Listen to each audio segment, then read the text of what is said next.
fatores espirituais. Hoje, aliás, está uma chuva imensa aqui, né? Tá muito forte, né? Mas eu resolvi que eu vou gravando à medida que eu consigo, né?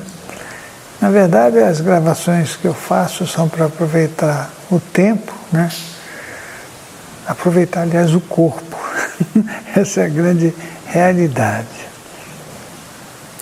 E acho que é uma boa intenção da minha vida, né? Até o momento, pelo menos eu penso assim. Mas esse vídeo é porque eu vou falar um pouco de uma experiência espiritual que aconteceu lá no Mosteiro São Damião. Foi uma experiência bastante interessante, né? Porque em locais onde tem muita natureza, as consciências que administram o local, elas são consciências mais sutis e imanentes, obviamente, né? Então, para que eu consiga falar com mais clareza, né? Por exemplo, se você tem uma floresta de pinheiros, existe uma consciência que administra e estabiliza aquela localidade, né? Mesmo quando você tira pinheiros, derruba, ela continua trabalhando, né? Ela não tem aquela coisa emocional de falar assim, olha, você está destruindo a minha floresta, não tem nada disso. Ela continua a fazer o trabalho dela, que é um trabalho energético, então ela fica fazendo composições energéticas para estabilizar o local, que é o que ela faz, né? Isenta dos processos que nós temos, né? De ficar com raiva, ficar chateado, ficar frustrado, essas coisas todas de ser humano, né? Mas eu estou explicando isso porque é óbvio que um local que tem mais natureza tem mais energia imanente também, né? E também é um dos motivos que eu conversei muito e converso com as pessoas com as quais eu convivo, que é assim, nós temos motivo para não fazer coisas desequilibrantes, né? Por exemplo, a pessoa ficar fumando, né? Então, se você está fazendo isso e é de uma forma repetitiva, você está saciando alguma necessidade que você tem. Não tem jeito, né? É uma necessidade, né, de resolver alguma questão. Porque por que você precisa de um cigarro? Você não nasceu com um na boca, né? A primeira coisa que colocaram na nossa boca foi uma chupeta, né? Aí depois o objeto de transição que a gente usa é o cigarro, é a bebida, né? É um monte de coisa, mas não são coisas necessárias de verdade. Então, seguindo esse raciocínio, né, a ideia é que a gente fique o mais simples possível, o mais enxuto possível de todas as coisas que podem nos causar dependência, e dessa forma a gente se aproxima muito mais da natureza, né?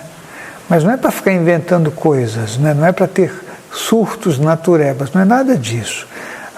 O nosso veículo, o nosso corpo, ele sabe exatamente as necessidades que ele precisa, assim como o corpo astral e o corpo mental.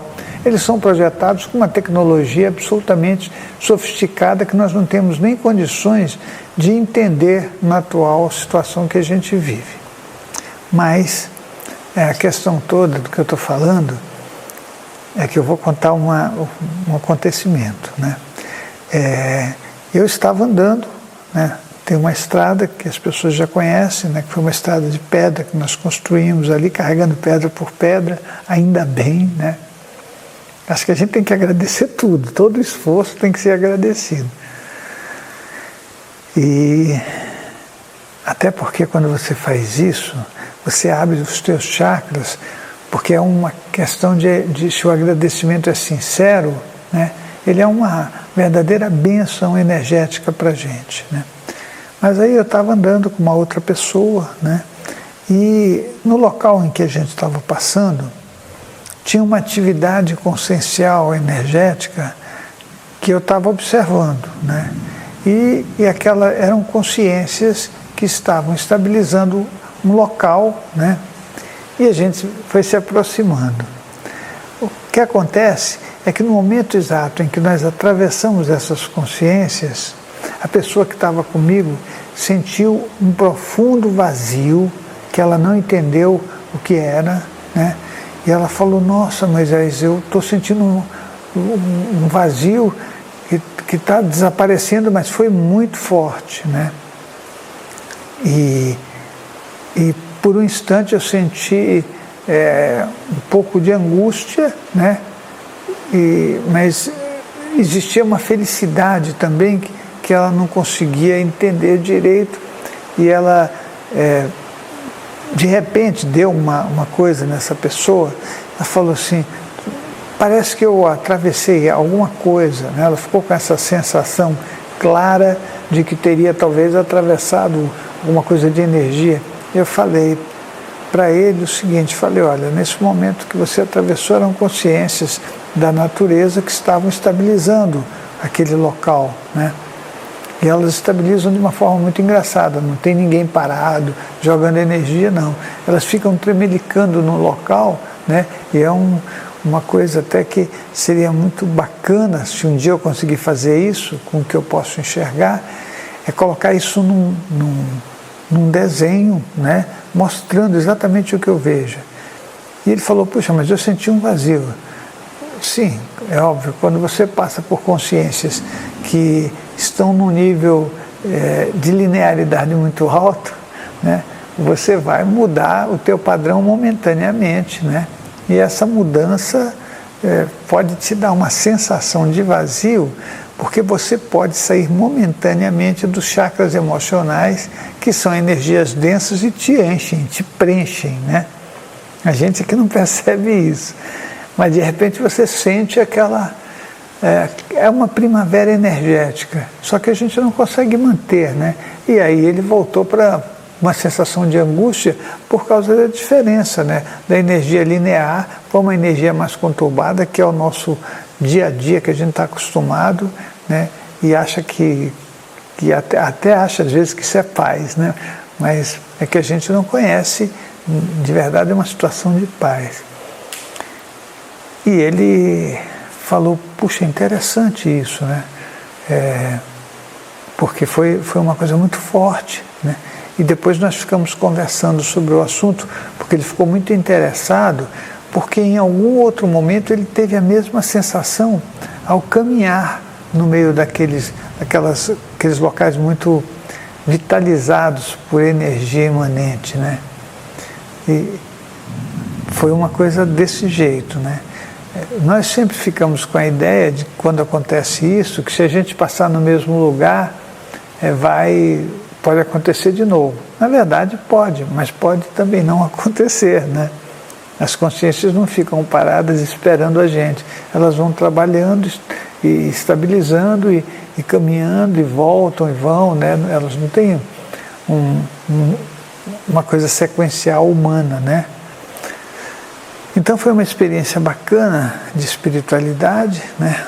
Onde essas consciências eram consciências que pareciam, eu já vi muitas delas, né? Mas elas ficam tremelicantes, né? Ficam numa velocidade muito alta, é muito engraçado, e tem muita luz, muita exteriorização e circulação de energia, né? Onde elas vão se deslocando e elas tiram de um lugar, põem no outro. É um negócio muito interessante, que no começo eu achei até que eu poderia estar tendo uma visão espiritual alucinatória ou complementar, sabe? Quando você fala: puxa vida, quando você pega informações de algum lugar e depois você joga nos teus conteúdos para as coisas que você está vendo. Então eu sempre me cuidei muito com relação a isso, para não ficar cometendo erros na distorção dos próprios sentidos, né? Por isso que eu observo várias vezes, anoto, repito, né? Porque tudo com o tempo você consegue limpar aquela emoção, aquela coisa maravilhosa, deslumbrante que você viu, né? Deslumbramento é o fim da picada, né? Vou até fazer um vídeo sobre deslumbramento, porque aí a gente vai entender melhor como nós transfiguramos as nossas percepções. Mas, e no meu caso, né, eu fui observando e repetindo e vendo e anotando, fiz inúmeros desenhos, né? Para entender como é que funciona, como é que isso pode funcionar desse jeito, por que essa energia se comporta assim, será que ela sempre se comporta assim? E então, quando acontece agora, eu ainda fico de olho vivo em mim mesmo para não cometer os erros da pequenez que cada um de nós é, né? Nós somos muito pequenos para poder falar e afirmar coisas, né, da gente ou de qualquer pessoa ou de todo conhecimento com total segurança, né? Nós temos que ter a cabeça no lugar, porque nós vamos errar muito, mesmo com a intenção sincera de acertar, né? Então foi isso.